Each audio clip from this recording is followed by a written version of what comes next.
O Partido Popular de Pontevedra mira cara ao Hospital Provincial nunha das súas promesas electorais. Rafa Domínguez anunciou a súa proposta, que o edificio se destine a usos universitarios unha vez se traslade toda a actividade sanitaria ao Gran Montecelo. Non quero que isto sexa outro buraco no centro de Pontevedra dun edificio histórico e que todos os comercios e a hostelería do redor sufran as consecuencias dun peche que ten que ser, porque non temos as condicións óptimas para o traballo do punto de vista sanitario. O Servizo Galego de Saúde é o titular do edificio, de aí que Domínguez trasladara a súa proposta á Consellería de Sanidade, tamén ao Departamento de Educación e á propia Universidade de Vigo. Expliqueilles o proxecto e o ven con moi bons ollos, sobre todo o Román pode dicir que é entusiasta coa idea. O que ten que facer un alcalde é, se non ten ele as competencias, conseguir que as outras administracións se poñan e prevalezan a súa idea. O candidato do Partido Popular pontevedrés recordou que o edificio xa acolle a Escola de Enfermaría,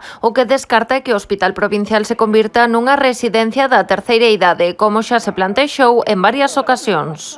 Que la universidad está en el centro de Pontevedra va a generar muchísima ilusión, va a generar muchísimo movimiento y creo que revitaliza muchísimo más y es un proyecto mucho más dinámico y de futuro, que la vida universitaria se asiente aquí en el centro, que no un proyecto que es necesario pero que se puede hacer en otros sitios como el que tenemos aquí al lado.